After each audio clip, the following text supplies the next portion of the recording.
welcome to another edition of Conversations of the Heart. As always, it is your boy T Till. We have a very, very special guest in the building tonight, and that is Tynitria Portis. How are you doing today? I'm doing good. I'm excited to be here. I just want to say thank you. Thank you for having me. Absolutely. So, for the people who don't know, Tynitria is a certified life coach, confidence coach. She's a spiritual leader, author, but she's also a wife and a mother. Probably the most two important titles in her Yeah. life. And she's going to be sharing her story in just a bit here. And we're going to have great conversation, great dialogue surrounding some difficult topics. But I think, it's going to be great to hear her perspective on some things here. But before we get started, just tell the people who is, for people who don't know out there, who is Tynitria? I'm just going to basically elaborate a little bit on what you shared. As a mother, I have two boys. I'm currently a co-parenting. I feel more like a supporting parent since my boys are living full time with their dad. I'm a wife, of course. I've been married for almost 2 years. Me and my husband have been together 9 years, almost. And then as a spiritual leader and confidence coach, I help Black men and women get out of the survival mentality, learn how to deal with their pain and let go of the story for the past. So similar to what I'll be sharing throughout our conversation, just helping people overcome things from their past, or if they're living in a story from what they've encountered, during their life. So I'm really big on helping people turn pain into purpose. I love that. And so when it comes to like helping people and coaching people, and when did you know that you wanted to be a life coach? When did you know that like you wanted to get your start in just really helping people all the time? Like, how did you know that was your purpose? Most definitely from overcoming my own trauma. After going to therapy and then giving my life to Christ, God led me to coaching. So it came to me like I had a late night epiphany or midlife crisis, if you want to call it that as well. And just, took time to look into see if coaching was a thing, because I didn't even know it was a thing. And then I stepped out on faith, took the course, got certified. And I did it more so because I was in a space of, after therapy, I had worked through my emotions. And so it felt like a next step or a step up. I was working I was more serious about my health, doing better about choosing, a healthier lifestyle, like following an actual meal plan. And so just based on where I was at in life, it was wanting to learn more and then having a passion to help others do the same. I love that. Mm-hmm. And that's why I became a certified life coach as well, just having that kind of a passion for people, Yeah. and wanting to seeing them through. I think is Yeah. something that's so amazing to see them come out on the other side of Mm-hmm. whatever their circumstances are. Yes. So let's start in the beginning. Okay. You know, I know like a little of your story, and it's a Yeah. incredible story. Mm-hmm. But a lot of people don't know your story, Right. So I know you've suffered with, abandonment and, Mm-hmm. domestic, witnessing domestic violence and even sexual Yes. abuse at an early age, right? Yes. So walk me through, I know you've had things from like the age of 5 years old going on, right? Mm-hmm. So kind Yes. of walk me through the early stages of the things that you went through, I guess, beginning at 5. Absolutely. I always like to start my story or testimony now at this point, Mm-hmm. with my non-biological grandmother. So at the age of 2, which I always start with my mother, that's related to my mother. At the age of 2, my mother was given to my non-biological grandmother. So she's of no relation to me, but the only grandmother that I know. Mm-hmm. When my mother was 2 years old. And so just from what my mother went through. When I was 5, she left me and my 2 siblings. I have 3 siblings, but at that time it was just the 3 of us. She did leave us with she was dating a drug dealer at the time. So she left us with a relative of his family and her teenage daughters. And she was a drug addict. And so we spent a lot of time, I spent time trying to just make sure, look out for me and my 2 siblings. They were 3 and 2. So we were very toddlers, basically. We were very young. And trying to learn how to make ends meet at a very young age, just looking out for them, making sure that what we had food to eat. I was doing things like stealing just to ensure that me and my siblings could eat. And from there, my non-biological grandmother picked us up. And I was almost 6 at the time. I remember I was almost 6. Somehow she found us. She didn't know her way around the city, but somehow she found us. She picked us up. And so we lived with her. My 2 siblings were back and forth from her and my mother, but I stayed for the sake of stability. But my grandmother was also very abusive. So we went through a lot of verbal and physical abuse at the hands of her as well. And so it wasn't like it was a safe haven to be with her or my mother, just because of my mom was still in the streets. So we were very much in the streets with her. And then my grandmother was very strict. And she led with a very heavy hand. And so I want to be in stability here, or do I want to feel like I have to be an adult over here? And then as I grew into a teenager, I say by the time I hit a preteen, I was ready to stay with my mom because my grandmother's grip was so tight. I couldn't do anything at a young age. And once you get older, as you start to get older, you want to have fun. And so I eventually went to stay with my mother. And I stepped into the role of being an adult. At that time, she had my youngest sister, and I stepped into just taking on the role of being the second mother, just tending to my siblings, making sure they had everything they need. By the time I hit 14, I was working to provide, so pay bills, get the things we needed for school, helping with food, things like that. Right. Aside from what my mother was doing. And of course, we were on welfare. And so my mom was abused I remember as early as 2, but it was going on before that age. So from 2 until I hit 21, she was being abused by the men that she was dating. Including my father and my siblings' father. So we all have different fathers, except me and my middle sister. So 3 dads, 3 baby fathers. So watching her be abused over the course of that time frame, I started getting more involved in those fights when I was 12. When I hit 12, started, trying to help her because she's so small. She's 4'11", so she needed help. That's crazy. Yeah. So, and the stress of it all. So by the time I was 14, and as I hit 16, I really started to act out. I was rebellious. I was taking my pain out on my family. So I was very aggressive. I didn't like to be hurt. So I was very, very aggressive in that as well. Cussing people out. It was mainly my family.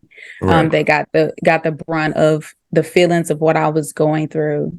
So, and then of course that led into adulthood, but I'm gonna let you ask any questions you may have there before I continue on there. Yeah. So you've already kind of gone through a lot in terms of like witnessing that type of abuse, right? Yeah. And then the abandonment too, right? Yes. So when did the sexual abuse start? I was, it was between the ages of 4 and 6. And it was 4 different people. So it was a relative. Mm. It was where we were living on the streets when I was 5. It was a young man there and a teenage girl. And then when I went to live with my grandmother, it was a teenage boy. So 4 different people between the ages of 4 and 6. Wow. Wow. Yeah. So that's on top of the Yeah. abandonment and Yeah. witnessing the And domestic domestic violence. violence. I Yeah. want people to get a understanding, right, Yeah. of Mm-hmm. your childhood in a sense of having to grow up extremely fast. Yes.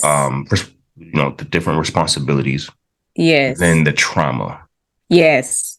that you have unfortunately had to endure Mm-hmm. Mm-hmm. and carry with you Yes. because at 4 or 5 and 6, nobody knows how Right. to unpack anything at that age. Right. It's just not possible, right? So Right. so now you're carrying all of this, and which could Mm-hmm. actually turn into what you were saying about how you were angry, right? Yep. And lashing out to Yes. family, right? Mm-hmm. Um, Now, were you angry at family because you felt unprotected by them? Was it something like that, or was it just you lashing out as a preteen or things like I that? like you said, you're not of age or of knowledge to unpack anything. So I was just lashing out. It was just feeling the pain, and as a result of feeling that, lashing out. Mm. And so, and so now, as being in the preteens, right? Now, Mm-hmm. high school to me is a place where you find not really find yourself, but you're Yeah. having fun, you're getting Yeah. friends, you start having Mm-hmm. crushes, it's the fun stuff, in high school, right? For most kids and Right. teenagers. Right. But you were coming into high school already carrying a lot of trauma, Yes. that Mm-hmm. most kids could never understand who you Right. would be your classmates, right? Right. Uh, So how did carrying this trauma translate into high school? I definitely focused on my studies. So I did Mm, my best to just be a straight A student. I aimed for A's and B's, but straight A's if possible. So I put all my time and energy into my work, my grades, something I felt like I could control, something that I felt like was a sign of this is something that I can make good for me because everything else in my life is bad. I didn't share my past with anybody. So I was one of those kids who masked it. I walked around with a smile on my face. I acted like everything was okay. But you carry around a huge void and you feel, empty, but you just try to make the best of it. I did a lot of times. I was impacted by watching a lot of the other children have what I felt like was everything that they wanted or the things that they wanted. And that wasn't an option for me. I had to make sure that my family would had the necessities. So, being able to step into a desire of what I wanted was out of the question. I knew that at an early age. My mom couldn't afford it. wow, wow, wow. Mm, And that's a lot to know sometimes, like, yeah. especially when you're in school with kids, if you're the one, Hmm. if you're the child that, like can't afford certain things or have the flyest gear or Yeah. whatever that is, there could be some bullying or making fun of and things like that, which on top of the trauma already that you Hmm. experienced, can also be pretty daunting for a teenager. Right. Um, so with all of that, the trauma, the mental anguish, Hmm. Hmm. I am pretty sure emotional um, Absolutely. anguish that you're carrying, right? Hmm. Um, the your solace was school and grades and Yes. making sure that you were an A student and that you were Hmm. learning because that's where you thrived and Yes. that was your safe space in terms of accomplishments, right? And Right. you didn't feel like, oh, well, I'm failing at this. You were Right. excelling. in that. Mm-hmm. Wow. That's pretty well, one, I won't say amazing because no child or teenager should have to ever endure those things. Um, Right. but the fact that you channel things into something positive like school, Mm-hmm. um, Mm-hmm. is it's pretty telling about you and your strength, right? That you Right. shouldn't have even had to have at that Right. at those ages, right? Right. So high school, then you're transitioning right out of that Yes. into pre-adulthood. This is an interesting time between teenage years and adulthood because you're not an adult yet, but Yeah. you're, Right. it's like Mm-hmm. you're getting there. You Yeah. smell yourself a little bit. It's like I'm almost there. I'm almost grown, but I'm Yeah. not grown. But you Mm-hmm. have a lot of responsibilities at an early age, so you were almost living like Right. a grown person, but not really yet. Um, so out of high school, going into adulthood, did you start to realize, all right, I need to unpack this stuff, or was it still a lot of lashing out in different behaviors? Like, what was that transition from going high school into adulthood? Early adulthood, yes, of course. So around 15 or 16, I started doing hair. So I was a braider. I'm still a braider. But that became more of a permanent solution for me to make money. And so right out of high school, I went to beauty school. I went to beauty school to get my cosmetology Nice. license. Just trying to form some way of normalcy and Yeah. entering into that young adulthood. So I got my cosmetology license. I was doing hair. I didn't think that I could afford the booth rent or have enough Mm-hmm. clientele to do that. So that was a lot of fear around just stepping out and really excelling there. Right. So after a while, I went to acting school. I met my boy's father at acting school. And 2 months into dating, I got pregnant. So we Oh. were hanging out before that, but when we made it official, we were officially a couple 2 months into Mm-hmm. dating, we found out I was pregnant. So while I was pregnant, I fell into a depression. Mm-hmm. Um, and it was just having that mentality of, gosh, I can barely take care of myself. Like I just hit a point in my life where I'm like, I can start to make a transition or things, create a sense of lifestyle for myself. And so having to immediately move, from the traumatic mindset, taking care of your siblings to trying to take care of yourself back into now I'm going to be taking care of a human being for 18 years, Mm.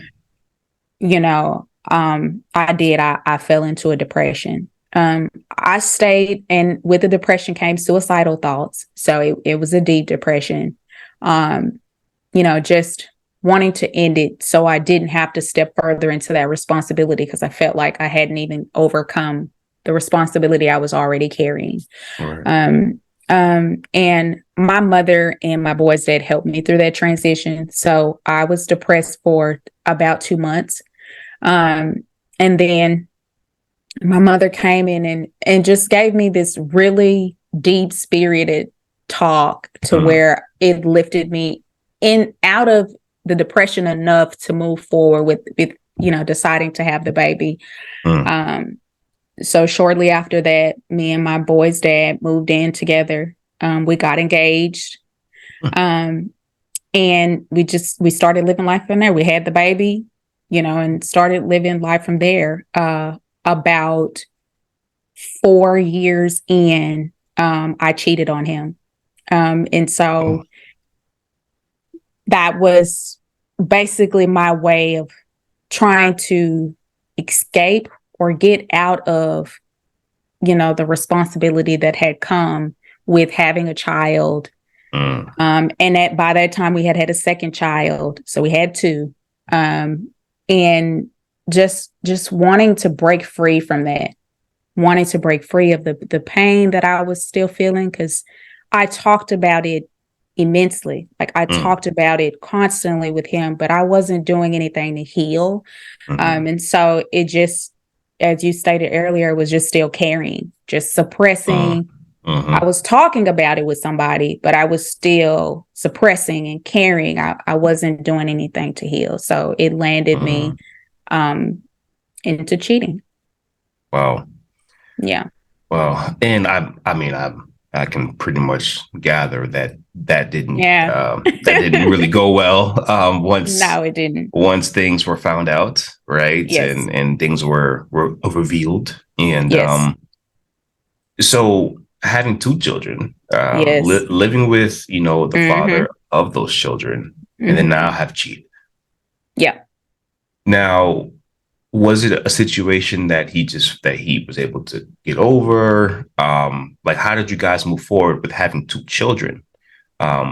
Which is at that point in your life is still pretty major, right? You're having two Yeah. small kids. Mm-hmm. You still have past trauma. Yeah. And now you've created more Yes. because now you've cheated on him, which possibly has caused him trauma Yes. now at this Absolutely. point, right? Mm-hmm. So how did you guys move forward? So,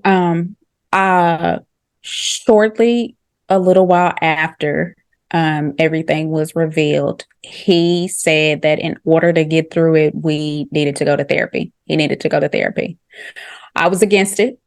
Mm-hmm. I didn't want to go into therapy and have to be accountable for what I did. And I felt like, and I knew, a part of me knew that I would have to reveal everything. So whatever he didn't know, Mm-hmm. I would have to, Yeah. be honest with myself enough to reveal those things to him. And I would have to stand in that. And as a woman, that's difficult to hold accountability to making that kind of mistake, but also, Mm-hmm. you know, so we went to therapy. And honestly, it was the best decision, I had ever made. I can say, and I always give credit to his mother for helping me, really make that step into it. Because she was a part of encouraging me to go. We immediately put our oldest son in with us. So we were going to therapy sessions together, and then he was going to see a therapist as well, because at Mm-hmm. that time he was old enough to know what was going on. Our youngest wasn't. So we knew it was impacting him because he was asking questions. So we spent some time in therapy, and eventually while in therapy, I got to a point to where I felt like I needed spiritual healing. And so at that point, I decided to go back to church. I hadn't been to church the duration of our relationship, which was about 7.5 years. And so I went back to church and gave my life to Christ. And shortly after that, we split. We mutually agreed to go separate ways. Mm-hmm. And I continued therapy with my boys. And eventually we had our little one start therapy sessions as well. And so I had to do sessions with him, with my Uh-huh. youngest son. Yeah. And the one thing I say about therapy is it removes the mask of who you Yeah. think you are, and it Mm-hmm. reveals who you really are and your It does. habits, right? And that's why therapy is so important. Because you can't go in there with the excuses, right? No, you can't. I think when people don't go to therapy and they cheat, whether it be guy or girl, right? Mm-hmm. It's like, well, I cheated because you did this, or I Right. cheated because of this situation or that situation, or Mm-hmm. whatever the case is, right? Mm-hmm. Mm-hmm. But it's like when you're in therapy, it doesn't work like that. No, it Like doesn't. there has to be accountability. There, there. There has to Mm-hmm. be there has to be ownership. And Yes. if you have a good therapist, they're not going to Yes. let you do it, right? It's no. Like Mm-hmm. there are choices in life that you make, Yes. good, bad, indifferent. These are choices, and you made the choice to do this. Right. Right. Right. Not because he did this or he did that or she did this and she did that. It's not because it's not. Mm-hmm. No. You made Mm-hmm. the choice. It was Exactly. your decision and you can't hide it behind anything. And you Right. have to own it. You And do. that accountability piece is so important It's so important. of what you said, right? Because Mm-hmm. accountability needs to be on both men and women when they do wrong, right? Yes. Yes. And the fact that you learned that in therapy, Mm-hmm. but you knew that was coming in therapy. That's why at first you didn't really want to do therapy. You had to stay up Yes. out of there. You know, you're like, that's not what I want. Yeah. But the fact that you went, and Yes. now that from that, now, Mm-hmm. now your children go through therapy and they're Yes. experiencing the benefits of Mm-hmm. what therapy can do for them. Um, I'm not sure if they were even affected by anything that happened because most of the time, parents they shield, they shield their kids from stuff, or they won't tell their kids stuff. Right. Um, Right. but the fact that they're in therapy Mm-hmm. early is really good because they'll learn also how to continuously communicate and get things Yes. out, and which boys Yes. need. Yes, they Need do. that. So Mm-hmm. I'm so proud of you guys that you guys, even though the relationship didn't work, Right. I'm so proud that that the kids are good and that the kids Absolutely. are on, the healthy, the good. So definitely so salute to you and all the Thank parties that are involved in making that happen for the kids. thank you. Um so losing a relationship Mm-hmm. can be hard, Yes. right? Mm-hmm. And that's another thing to add on to the list, right? Mm-hmm. You've Mm-hmm. gone It so is. you went to therapy, you Yeah. tried to make it work, the relationship Mm-hmm. didn't work, and I'm sure it was disappointing Right. because that's also was the father of your children, right? Right. Mm-hmm. So when it comes to relationships though, and all that you've been through, Mm-hmm. um what I'm thinking is that between the trauma, the domestic violence, the sexual abuse, it's hard to trust people. It's hard to trust people Yes. who say they love you, Mm-hmm. Yes. right? Because you've Yes. been abandoned by the most important people Mm-hmm. in your life. Yes. And you've seen Yes. the most, like the father, as a father figure, you've Mm-hmm. seen that person, right, Yes. inflict hurt and pain on the person that he Yes. says or that he said that he Mm-hmm. loved. Right. So Exactly. when you see these images, like when these videos and it happens, like you Mm-hmm. replay these things in your mind. Right. Trauma is often a movie It that is. of clips. It's clips of the past that sometimes you just cannot, Mm-hmm. it's hard, right? So that shapes how you view relationships. That shapes how you Yes. view life, right? And you walk Mm-hmm. around sometimes and it's like, I can't trust this person. They say they Right. love me, but so did my dad. Said that he loved it, my mom, Mm-hmm. and look, Mm-hmm. and look at what happened with that, right? Yes. People who said that they loved me abandoned me, Yes. right?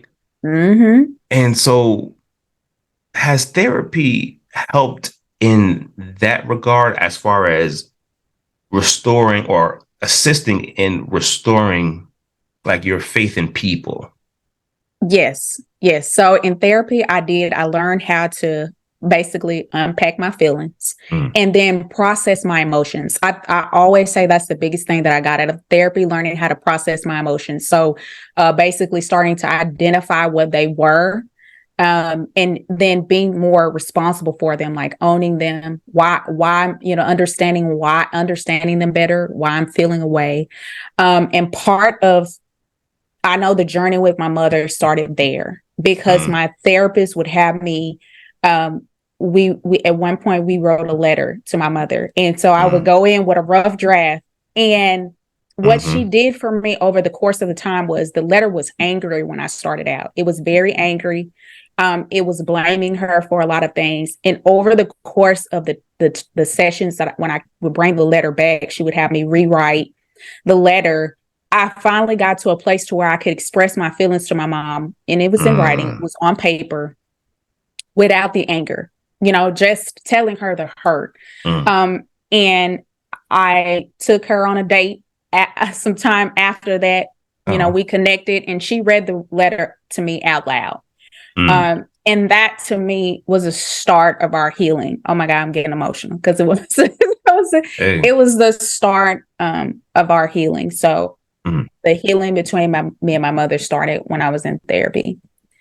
I think that was the biggest piece for me to unpack because, like you said, and you said it so well, when family is, the people that hurt you, and family is supposed to be the people you can lean on and look to, that pain is hard to overcome. And it does make it difficult to move into relationships.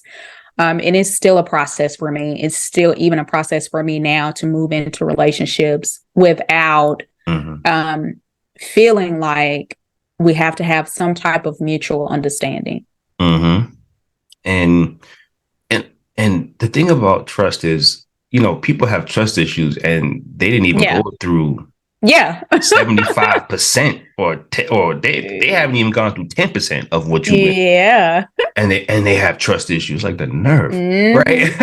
Right. And it's somebody disappointed me, a friend disappointed me. They listen, right. Like, so I can imagine how much trust issues that you've had throughout the years of people based off what you've seen and experienced at such a young age, because when you're young, you're a sponge and you take in everything, right? All of your experiences. And so you were a baby, or not baby, but you were pretty young when those things happened, especially with the sexual abuse and things like that. That even affects, again, relationships, right? It does. The mishandling of you, right? People taking like innocence, and it's because from 4 to 6, I mean, you're innocent, right? So when people take advantage of it, and it was for right, people that were supposed to know better, people that were supposed to protect you. Like, when you see a 4 or 5, 6-year-old, any child, I don't care if you're a stranger, you want to protect them and shield them, right? So again, that's another layer of like, okay, it is, especially when it comes to intimacy with men. That's a lot. It is. Nah, you've been through a lot. So now you're in therapy, you're the relationship with your mom, right? Now, did your mom receive the letter well? She did. That's great. She did. Yeah. I feel like we've been able to make that journey from there together.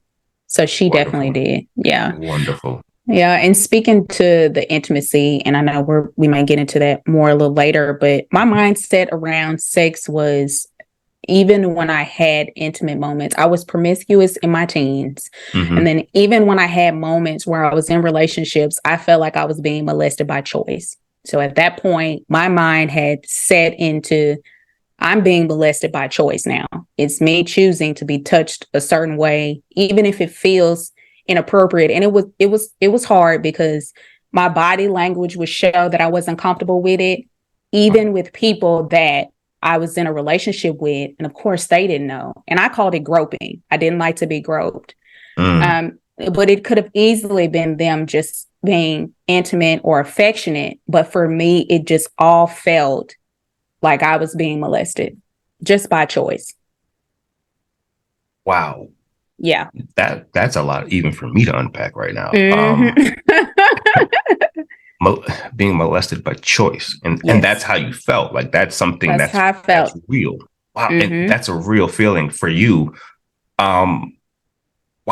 Okay. I had to overcome that in therapy too. My therapist was even shocked by the fact that I had that belief. See, if your therapist is shocked, they hear probably a lot more than me, so you can see how I'm shocked right now. Yeah. Wow. And so again, therapy helps that as well, right? Yes, it did. And kind of helped you unpack all of those feelings, right? Wow. So your mom, so as of right now, you and your mom, you guys are on a good path. Yes, yes, we are. And what about your dad? Actually, I reconnected with my dad after I split. So after I cheated and me and my boy's dad split, I reconnected with my dad for a brief stretch of time. And what was good about it, because I was going to church faithfully, just giving my life to Christ and making steps. what was great about it was just hearing from him the things that he had done to my mother, because he abused my mother. So hearing him talk about the abuse, and just recounting some of the abuse that I went through with my boy's father, because after cheating, I went through some abuse with him.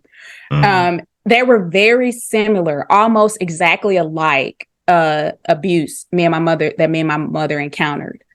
So hearing that from my dad validated my feelings about it, because I took in the abuse as punishment because I had done something wrong. And so it validated my feelings for me. My dad was able to help me. He was my support to get through that time. It was really rough for me to, be without my boy's father, because, we were taking care of the children together. So my dad was my support. I had a hard time just trying to be a single mother for that time frame. So we reconnected and we spent some time getting to know each other. And because my dad was still working on parts of his healing, my healing didn't align to his. He didn't believe in therapy, and I was in therapy. He would question why I was going to therapy. And so eventually, because I was, headed in a different direction with my healing and trying to, really work on who I was as an individual, and then coming more into my faith. It didn't align in a way to where I felt like the relationship would be healthy. And so eventually I decided, to take, by choice this time, more so feel like take, my separation, just say, hey, I don't feel like this is going to be something that develops into what I believe a father and daughter dynamic can look like, so I decided to stop the relationship there. Well, one, I'm very happy that you understood boundaries. Yeah. A lot of people don't understand boundaries, and they have a hard time placing boundaries with family. Yeah. Even at their own detriment. Right. Yes. So happy that you were able to create that boundary, because you're on your journey of healing. Yes. You're on your journey of being renewed and restored between therapy and your relationship with God. And so you're moving in a different direction. And sometimes even family. Yes. They don't get it. Right. And so it's not for them to get. And it's nothing like saying, like, I hate you, or it's nothing like that. No, this is for me. Like, this is for me and my health. We could be cool, but we don't have to be close. Exactly. Right. Exactly. And sometimes it could be your mother. It could be your father. It can. Your brother, your sister, your aunt, your uncle. Because you got one life. You do. And you've overcome. You've endured. You've overcome a lot. Yes. So you have that right to pick, choose, and refuse who's in your life. And I'm glad that you did what was best for you. Yes. Right. I also stopped having the relationship with my grandmother, or my non-biological grandmother, because I started to identify that the abuse that we encountered with her wasn't right. And she wasn't at a place to ask forgiveness without wanting to justify her actions. And so I had to also separate myself from that relationship as well. So that was another part of, like you said, as far as, just the mention of family and having to make those choices for yourself as you heal. And that's super important and really great that you realize this one thing that you just said. Yeah. That people have to be held accountable for their actions without trying to place blame on somebody else. Right? I did this, but it's because of no. You did this. You did it. Own it. Yes. Right? It's not just, oh, well, I only did this because, right? Like, that's, because abusers do that. They do. Well, if you didn't make me angry, right? Or if you didn't do this, and it's like, again, these are choices. Yes. And people abuse people. And it doesn't even have to be physical abuse. People mentally abuse people, emotionally abuse people by choice. They do. And then say, well, it's because you did X, Y, and Z. Exactly. If you're not happy in a situation, you don't have to stay. Exactly. You can get up and leave. You don't have to choose to abuse. Right. Right. So that's why it's a thing of like, you have to be held to a certain standard. You do. And especially as an adult, You do. if you're old enough to be a grandmother, you're old enough to know better. Mm-hmm. Right. And that's the thing. It's, you know better. You should have done better. And Yes. apology goes a Yes. long way without saying, Mm-hmm. oh yeah, I'm sorry, but Yes. no, it's no buts. I apologize for Yes. my Mm-hmm. behavior, or what Mm-hmm. I've done to you. Yes. I know it Mm-hmm. wasn't right. I'm Yep. sorry. And Abs- what I just said was very simple.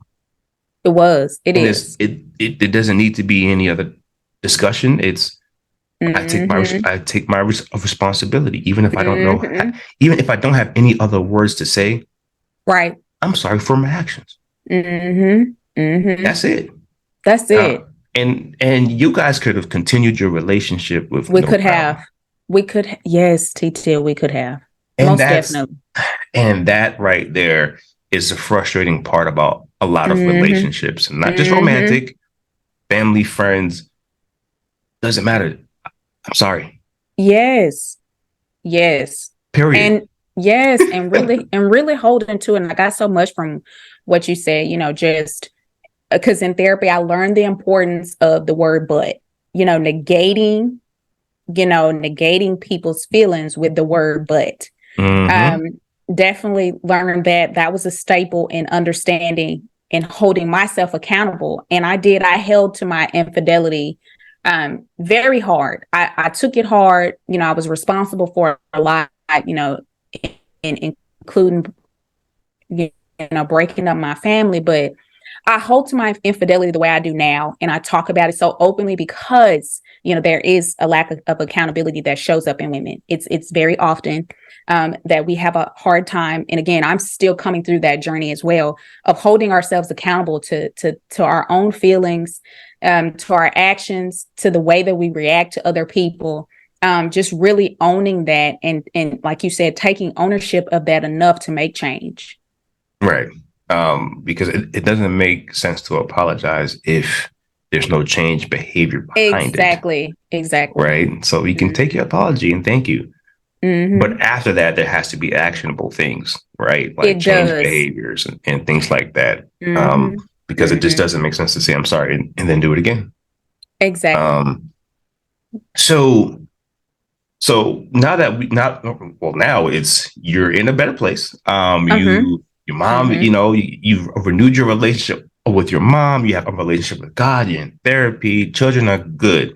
Yes. So things are at this point Mm-hmm. looking pretty good for you, right? Yes. So when did you know that you were ready um, to go into a new relationship? Yes. So I left that completely up to God. I told God that I would wait until He sent me someone. So He did. My husband had just finished what he calls freedom camp. So he was at I always say he was at a pivotal turning point in his faith, and I was at the start of mine. So Mm, when we met, it was instantaneous. Like, we had a spiritual connection. I feel like God led him to me. mm, Um, and over the course of the development in our relationship, I found more sustainability in my emotions. I started to learn he's really good with accountability. So I started to really learn how to be more accountable for my actions, for my pain, which was like a huge thing, mm, being more accountable for my pain, and making a mistake and not wanting the person to overcome it right away. Like, okay, I said I was sorry. I don't have any justification. You have to get over it like now. mm. So that was a huge part of my development there. And this was some time shortly after me and the boys had concluded therapy. So we were also done with therapy. Mm-hmm. We had, learned enough individually and collectively to manage life from there. Um, and then, me and my husband spent, just time overcoming the power struggles. And I know a lot of people are familiar with that. And then just battling our own demons and trying to come together as one in faith. Mm. Yeah. And then, of course, long story real short, we got married. And then we bought a house, and all that happened during the pandemic. Nice. And Congratulations. so, yeah, thank you. And so we've just been living in faith from there. He helped me, when I got to a point to where I was going to do coaching. He was the one that really gave me that push to start.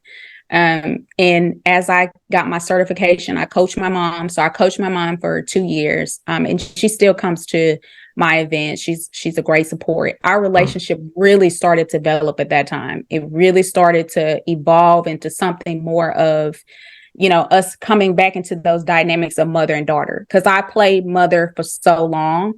And she was kind of like my daughter, and I was the second mother to my siblings. So those dynamics started to change for us, where we were now, mother and daughter. And of course, that birthed more healing, which is rare because people don't coach their family. But for us, it worked.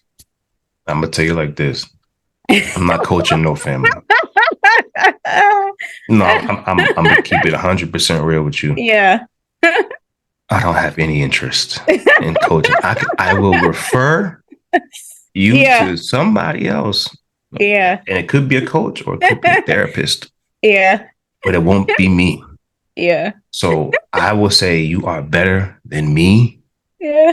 I will not do it to myself at all, especially an elder. So I want to say salute to you. You're a much better person than me. You're a much better coach than me, obviously, because I, for one, will never do it. Yeah. I don't have an interest. Yeah. I protect my peace at all costs.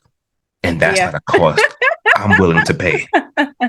So you are amazing in that regard. Thank you.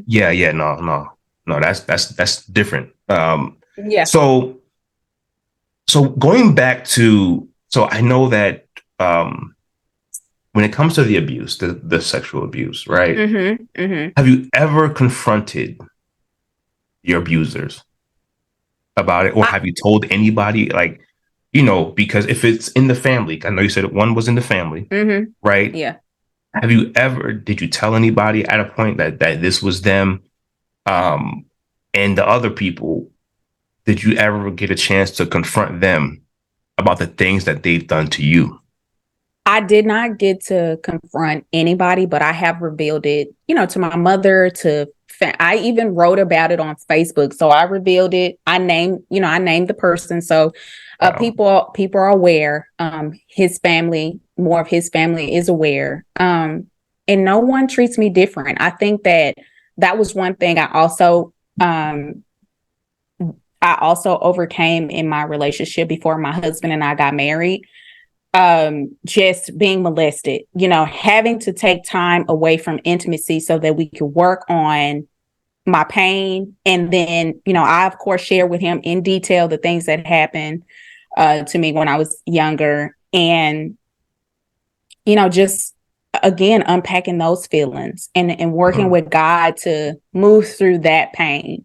I feel like I'm at a place now to where I've forgiven everyone that has just abused me, period, that, any part of the trauma, to where I have either worked towards reconciling with them or reconciled with them. And I'm at a place to where I can confront them with love, with an open heart of compassion, because I've done the work that I needed to do.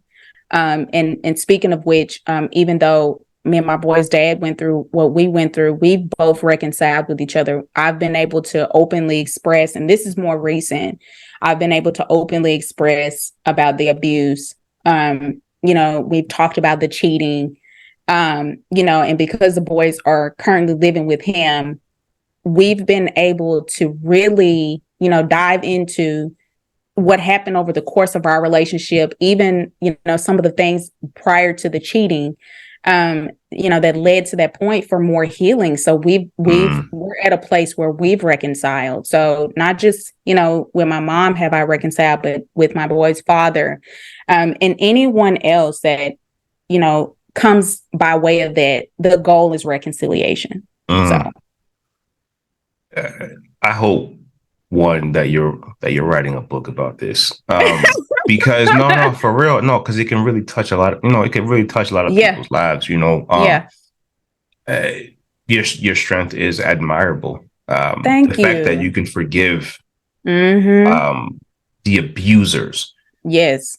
especially the sexual abusers. Mm-hmm. The fact that you have, I guess, forgiving them, that says a lot about you and how and what has transpired in your healing process. I know if it were me, I want smoke every time I see him. Or no, I mean, we just every time I see you, we got to fight. Like especially now that I'm older, I'm old enough now for you to get these hands. Yeah, because before I wasn't. I was young. Yeah. 4, 5, and 6. So now, I don't know. You now every time I see you, it's on site. Yeah, That's God's still working on me with some things. But that's for me, that might be my mindset. Like every time I see you, it's on. You know what I mean? Because that's I was 4, 5, 6. Yes. Absolutely. Nah, I gotta see you. I got to see you. That's my, that's a lot. But I understand. Yeah. That when you get to a certain level of healing and peace, and you come to that place, you don't want things to get you out of character, because then it's still traumatic and it's still, like, all right, so I'm not healed from this because I want to beat this person 24/7, 365, right? Right. And so I understand the place that you've gotten to now, and it's a place of peace. And that's amazing for you. Because once you get to a certain point in life, all you want is peace. Like the drama. That's all you want. Like that's all you want. You're not interested in any of it. You just come to that place. No, at all. And that's amazing. So when it comes to, I know because you mentioned it about the father of your children has full custody, or like has like main custody, right, of the children right now. Right. How was that decision made? Because most like mothers are, man, they different, and they would be, I mean, incensed, like just irate about that, because you never really see that often.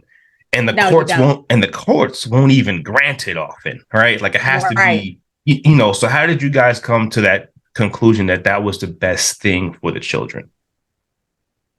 It was actually the boy's choice. So after me and their dad split, I put him on child support. So I needed the money. I definitely wasn't at a place for us to talk to be able to get help. Even though him and his family offered it, I didn't trust them. And so because I didn't trust them and I didn't want to be placed in a position where I had to ask for help and then go through if I wasn't able to get it or not, I wanted to, I guess, quote unquote, be in control of that. So I placed him on child support. Throughout the time, he did his best to try and reconcile with me earlier on. I wasn't in a place mentally or emotionally. I was still looking at it in a sense of, trying to overcome my shame and the pain that I was going through. And so we did eventually reach a point to where, and this was right before the pandemic. So around 2019, and they were starting to do some shutdowns. We hadn't done like a full one yet. And the boys, he wanted to, the boys were slowly improving in school. Like they weren't just the best at it. And he wanted to help them. And so, he thought it'd be best for them to come and be with him for that time. And he, be more present with them in the school setting, because they were doing it at home. Right. So they went in November of 2019, and then a few months after, I say January 2020, they had mentioned it over time, and of course, like you said, my answer was no. It was a flat out, I'm not doing this. I don't care how anyone feels about it. I'm not doing it. Right. And then, of course, I spent some time with God. I had to do a lot of letting go of my boys Mm. at an early age, and it was in line with their development because of the work we had done in therapy. And we sat down and had a talk. It was an emotional talk for me. I was in tears, but Mm-hmm. I showed it. I showed it to them. I wanted them to make the decision based on everything considered. So knowing that mom would be hurt if that's what they truly wanted to do was an important part of, that healing dynamic that we carried over from the work we did in therapy, to allowing them to step into a choice as young adults, even though they were younger, they were 10 and Mm-hmm. 12, Mm-hmm. stepping into a choice to choose between their mother and father, Hard but being choice. able to, be able to hold themselves in that accountability and the choice they wanted to make. And so they chose to stay with their dad. Their dad agreed. I took him off child support, and they've been with him, almost 4 years now. Wow. So, Okay. mhm. And in that dynamic, how is the co-parenting? Is it good? Is it better? You guys have a system now with it. Everything is good. He does an absolutely amazing job at leading as a co-parent. There are things that I've learned that I know I wasn't doing as a co-parent, mainly Mm, because I was selfish as a woman.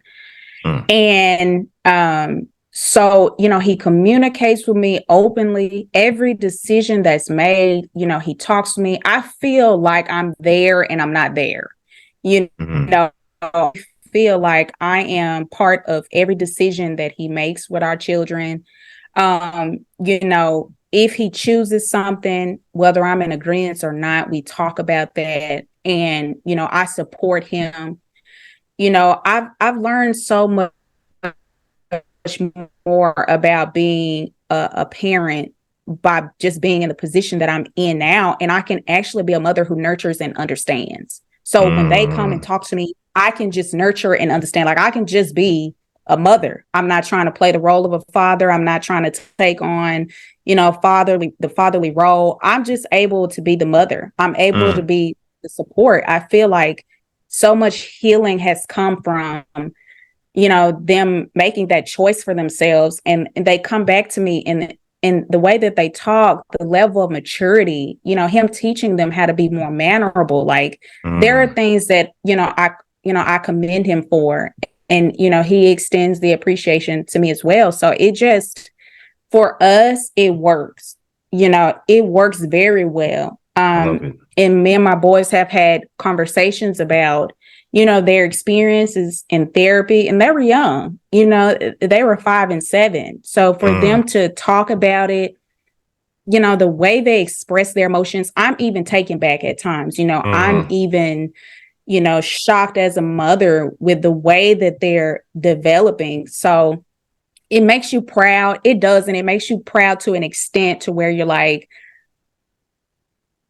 we as a people can do this. It's rare to Yes. hear, like you Mm-hmm. said, a father take on the role full time and a mother support him. Mm-hmm. And then they're able to reconcile and heal and work well within those dynamics. It's Yes. it's very rare. It's a blessing just saying it full out to you. Yeah. And it's a blessing hearing it because so many times Yeah. you know the stories. Yeah. It's really bad. And Yeah. between the two parties, and the only people that suffer are the children, right? Right. Um, Right. and people don't get along. They fight. You got one trying to, saying things Mhm. about the mother, Mhm. mother telling the kids Mhm. things about the father. And it just becomes a very dysfunctional place for the children. It it does. And we started, and when you hear from where we started out from and all that we've come through, is just, for me, it's amazing. Just even thinking it, reflecting on now, I'm like, that's amazing. All It's that a lot of we've been growth. through, the cheating, the abuse, the separation is just Hmm. wow. You guys have I'm gonna come give myself a full wow. circle. Yeah. Yeah, no, you need. Yeah. Well, you Yeah. deserve a lot of wows like that. Yeah. That's you. your life been a little Yeah. different, you know. Yes, it has. You've come a mighty long way. And congratulations to you and the father of your children for finding a way, Thank and you. finding a Thank place you. of maturity that you Thank guys can you. just successfully co-parent and Hmm. raise amazing boys that's going to be men. Yes. Yes. And that's needed, um, especially in this day and age, just raising good men. Hmm. And you guys are doing that successfully, so that's wonderful. Yes. Um, and so walk me through, you know, your process now as a wife. You know, I mean, you've made it through a lot in your life, Hmm. right? You've Hmm. overcome a lot. You're doing Hmm. some amazing things now. Lots of healing involved, right? Yes. And now you're a wife. Now I'm A wife. different level of responsibility. It's It a is. different It level is. of responsibility that a lot of people It just want the is. wedding, Hmm. but they don't want to, you know, they don't want the Yeah. responsibility of being a wife, right? Yes. Or being a husband, right? Hmm. It's different, right? It's about the wedding. It's about, you know, the day. But Right. after that day, the work starts, right? The work starts. Hmm. So how has your journey been, even with all of the healing? Your relationship with God is, you know, is stronger. How has your journey been through in wifehood? Like, how has that been for you? It has been a challenge. I won't lie. I'm not gonna lie. Because you're in constant accountability to your role as a wife, and just trying to get to a point to where, okay, now I have to do more of the listening to a man. I have to consider his feelings. I have to make it an effort to try to understand him. And the compromises and sacrifices that I think I have to make are not the ones that God wants me to make. There's a lot of surrendering. There's a lot of course, dying to self or letting go of the desires that you want in the way that you want them. Mm. And it's so funny you asked me this question because my current transition is being more submissive. My idea of submissive, of course, is misconstrued because we hear, you don't want to be a slave to a man, or Yes, things yes. like things Oh like man, that. that Yeah, no, this word causes a yeah, lot of headache, stress, agita. yeah. It causes a Mm, lot of things in relationships and just arguments on social media all the time that I see about this yeah. word submissive. Um, Hmm. so I'm not going to give my take on none of that right now. I want you to, Yeah, yeah, I want you to kind of go through that word, right? Because I've heard things, you know, with women say, oh, and if you want to be submissive, then you're a pick me, right? Like, or you just want to be yeah. picked, but you have been picked Hmm. already, Yes, right? You are married, right? So yes. what Hmm. does this mean to you as far as being submissive? Like, what does that entail? And how is that different from how other people see this evil word?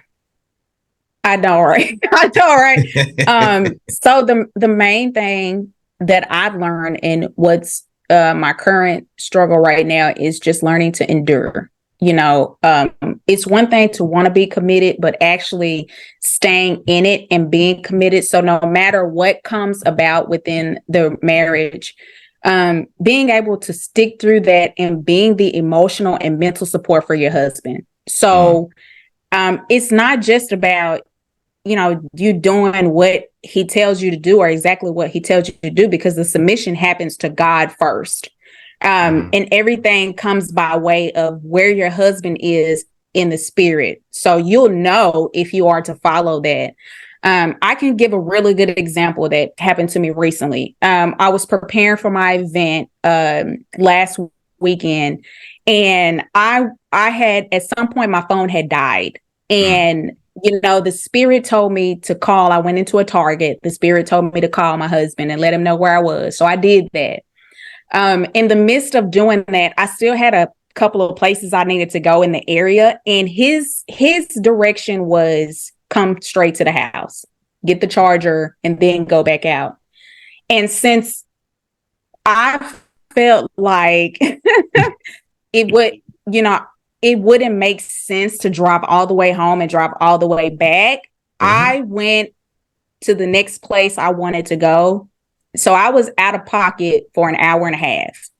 He didn't know where I was for an hour and a half. So when I got home, and he's really subtle about how he approaches situations where, you know, he doesn't agree. So he's really good with that. Very even tempered, or mild tempered.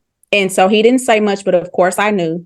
And what happened was, because I had made a choice to submit to God prior to that happening, we were able to have a conversation, an open dialogue about what it means to be in full submission to something like that, and the accountability. So what was revealed to me in the spirit was just knowing that sometimes God gives you a direction for a reason. Even though it didn't make sense in my mind, it made sense, you know, I'm to just be obedient to God. So follow it, because maybe God have me go home all the way home for a reason. And everybody says this all the time. You know, he's getting you out the way for something. He's looking out for you. So had I thought about it in that way, I would have went straight home.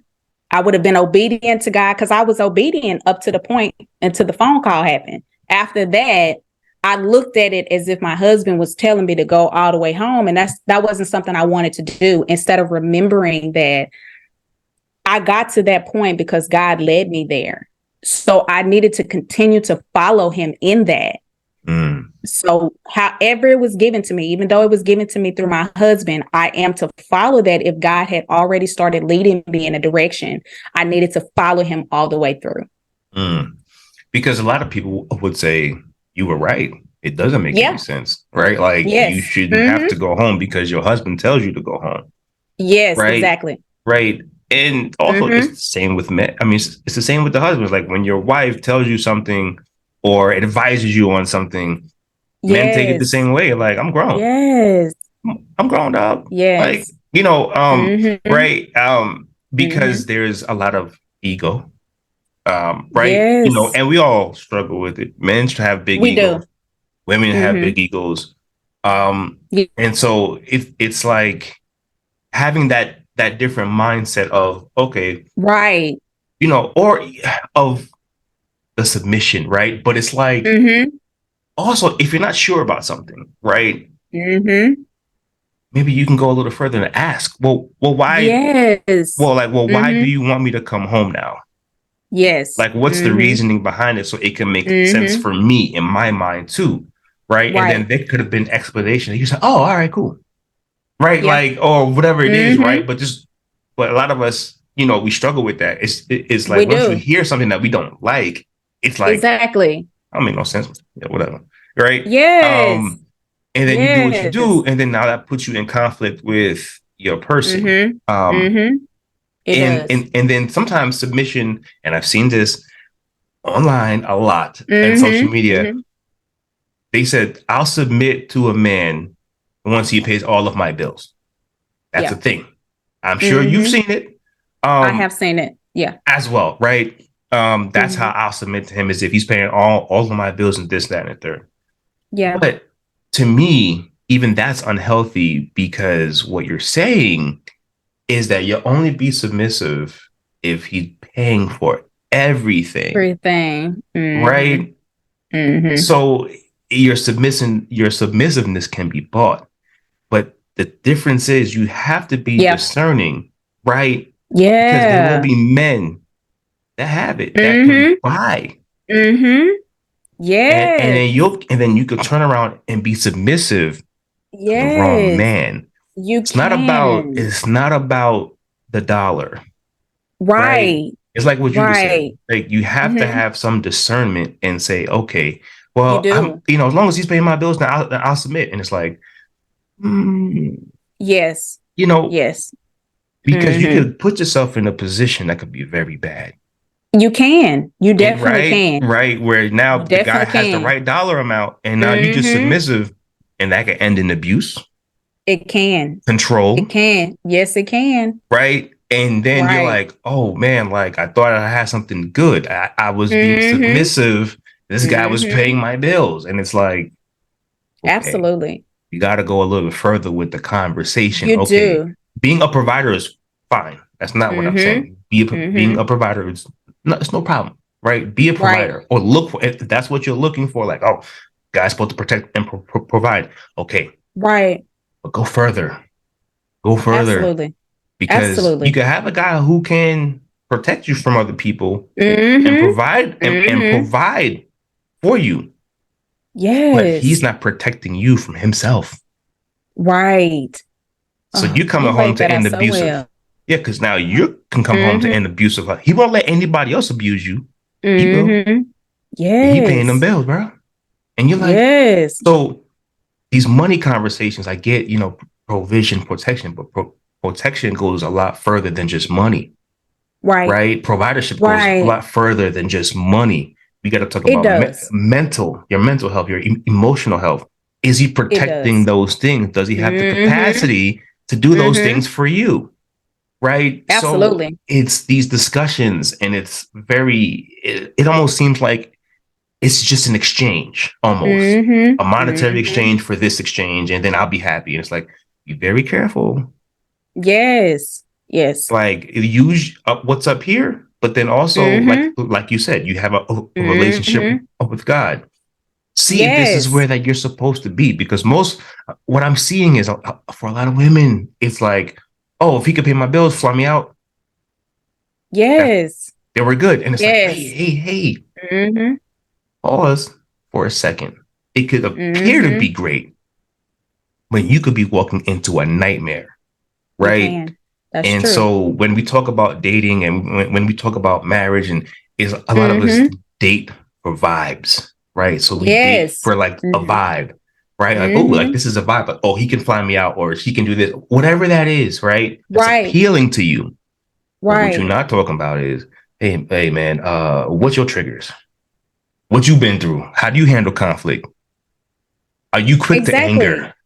Hold on. Now, yeah, Mm-hmm. you can fly me out, and then we get to Costa Rica or wherever we at, and you quick to anger, and now Mm-hmm. we in the hotel rumbling because but these are things that happen, and when you don't Yeah. talk through Mm-hmm. things, or you don't think through things through like thoroughly, Right. right? And you're Right. not Mm-hmm. discerning. So it's Exactly. very important of what you said about just if you're gonna submit to, like you said, submit to God first, right? Yes. Yes. And don't just submit to a dollar amount. Yes. It's so important. Yes, it um is. I just want to see women win and be Mm-hmm. in healthy relationships. Mm-hmm. And I'm all for the soft life. I'm all for just being taken care of and provided. I'm all for that. I have no problem with that. Right. Just take it Right. Right. further, you Mm-hmm. know, in your ways of dating and in your ways of thinking Mm-hmm. about somebody who's going to lead the house. Mm-hmm. Just, Mm-hmm. just, just, just because they're paying all the bills doesn't mean they lead the house. They Yes. could be leading you to Yes. the hospital too. Mm-hmm. Mm-hmm. And dysfunction, leading your kids down a life of dysfunction, right? Right. Like these are things that we Right. don't talk about. We talk about one side of the coin. And so We I'm do. glad that, you know, you are in accordance, with God. And also now you've Mm-hmm. been through a lot of different things. So Mm-hmm. you're thinking too, right? Yeah. Um, Yeah. so that's so And it's important. Go ahead, yeah, please. and I like the way that you laid that out so well, especially after all that we talked about and just kind of bringing everything together. What is most important that, we've shown here is as a woman, I had to at some point choose to get my own healing. I had to choose to change. I had to choose to be accountable. I didn't get to this place of being a wife who submits without those aspects. So I Mm, love the way you laid that out. It's great to have things that you want. It is. And I feel like you're in agreement with, a woman having all of what she wants. mhm, It's just in line with that needs to come. Make sure that you are in a stable place. Make sure your well-being is in a healthy state. those things. I took care of those things over the course of making mistakes. I held myself accountable to my feelings and my pain prior to moving into this step. So those things happened prior to where I was. I did give control to God. I did give things to, God in order to make it happen. I didn't do it without those things. I didn't do it without the healing, the change, the accountability, the giving it over to God.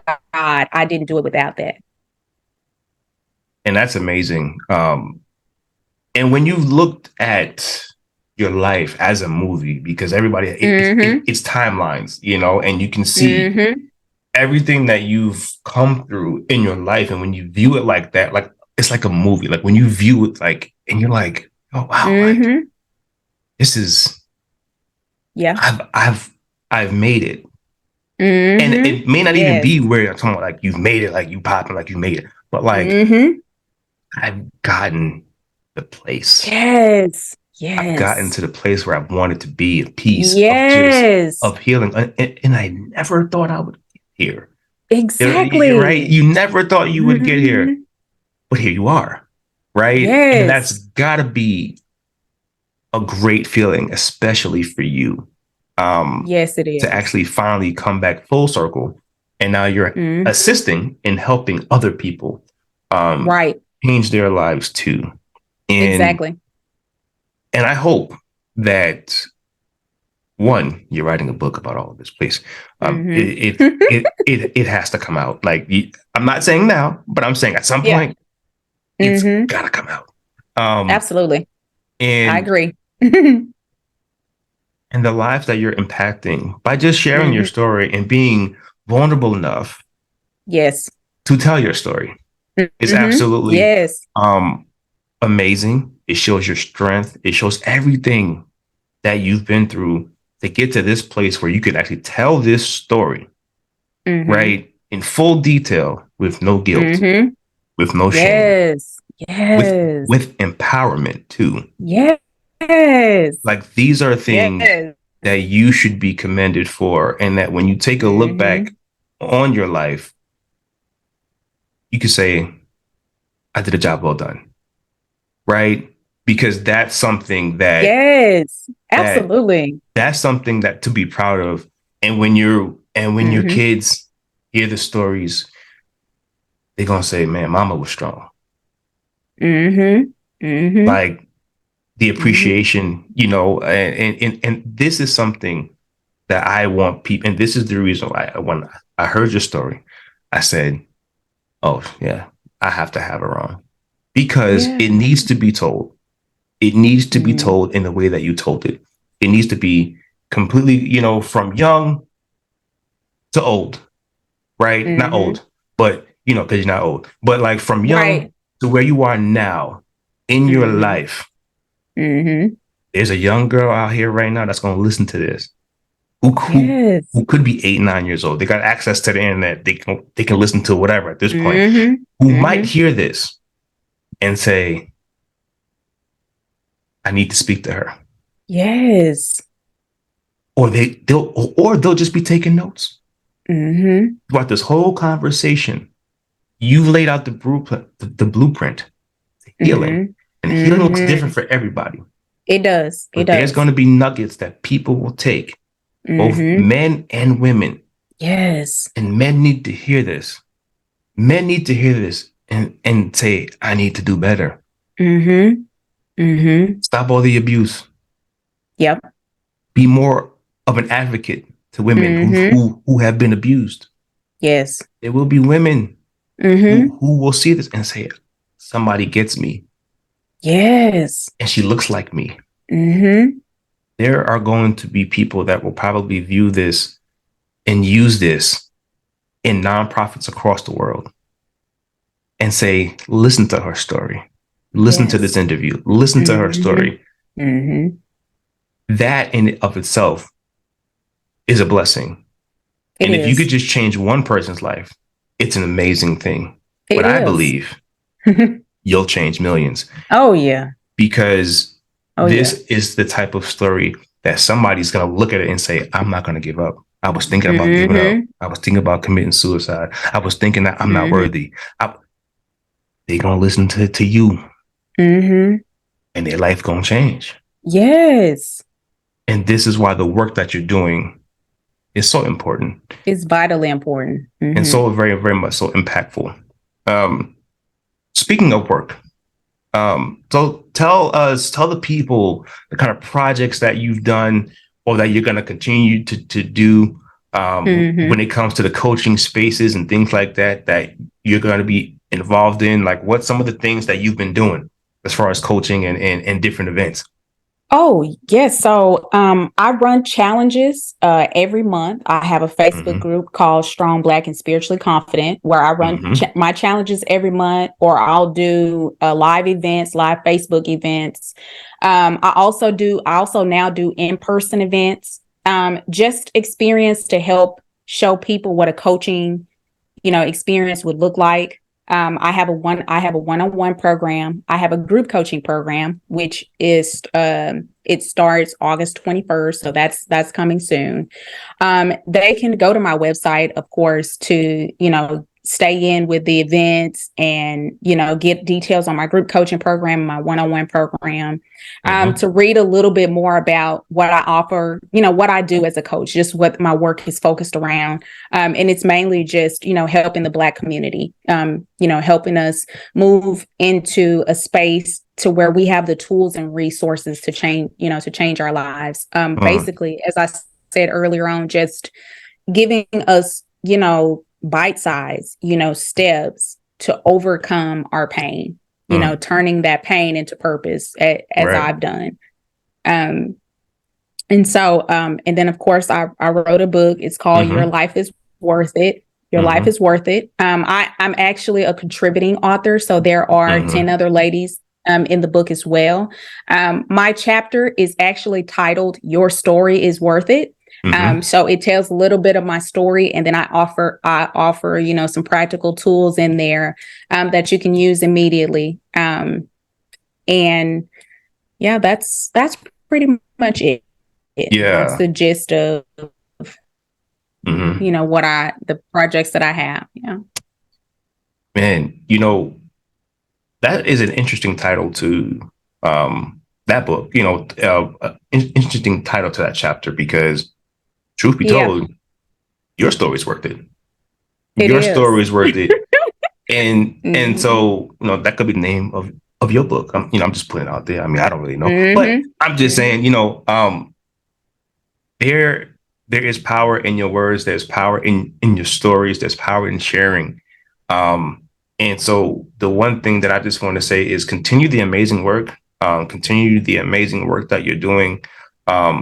It's worth it. Everything everything that you've gone through. I can't say like, it's good that, because people say that, it's good that you went through that. God doesn't give so much. I don't want to hear that. It shouldn't have happened. It shouldn't have happened. But you've certainly made a lemonade out of lemons. With that you've been through, right? So I'm not going to be sitting here talking about, no, it shouldn't have happened, but it did. And you've made incredible strides, and you've overcome a lot. Yes. The adversity, your strength is to be commended, and thank you. And your maturity to forgive. Thank you. Should be very commended, because a lot of people wouldn't. And honestly, they have a case that it would be understandable. Right. But you have forgiven, because now you are the best version of yourself, because of it. And it doesn't control you. You control it. Exactly. And I couldn't think of a better role model for young women out there, especially women that have gone through a lot. And the statistics about sexual abuse are out there. You can look them up. Yes, it is. And they're staggering. And they're staggering. And if you break it down into the Black community, it's even worse. So there is going to be somebody who's going to see this and be inspired by you gain hope, right, and strength from these things. Yes. And also, I pray that there's going to be women out there that will take accountability a lot more serious because of Yes. you. Um, and Absolutely. and so I just want to say, thank you, and just keep doing the work that you're doing. And you can tell the people where they can find you, how they can reach you, keep up with what you're doing. Okay. Yes. So earlier, as I said, my website is www.insightfulbeginningwithcoacht.com. I have a Facebook group called Strong Black and Spiritually Confident. You can follow me on Instagram at Insight Coach T. Also have a business page on Facebook at Insight Coach T. Typically choose at Insight Coach T. I'm on Clubhouse as well. Same thing, Insight Coach T. So any of those places you can follow me. And you can go to my website, and there's plenty of links where you can book a call if you want to have a chat. You can join my group if you just want to be in my community. And then we'll, of course, leave all that information available for you to get access. Yeah. Absolutely. And support, follow her journey. If you know anybody that needs her services or that could be, could work with her, I'm sure she's down for some collaborations and have a way, what I'm saying, that we can get this story out, definitely support. But if you need any kind of help too, we'll definitely put resources up there. Phone numbers, is going to be up after this show concludes. And that if you are being abused and different things like that, the numbers will be up there for you to get the help that you need going forward. But nevertheless, thank you for everything. Thank you for doing the show. Thank you for being a beacon of light, beacon of hope for a lot of people out there. They need it. There's a lot of people suffering in silence, but you are the voice that can be heard loud. For the abusers, you should never abuse anyone. These are things that we should be talking about, especially in our community right now. So for someone who has gone through what you've gone through, thank you for your story and for being so vulnerable. And congratulations, because healing looks great on you. So thank you. Thank you. Yeah. So I hope you guys have enjoyed this show. I hope that you guys are being blessed by the show or have been blessed by the things that have been shared here. And Tynitria, thank you for all of your transparency. It's not easy sharing and being vulnerable. So thank you. Thank you. Thank you so much. And thank you for having me. No problem. This has been another episode of Conversations of the Heart. Please be sure to tune in next time. As always, it is your boy Tito. I will talk to you next week. Peace.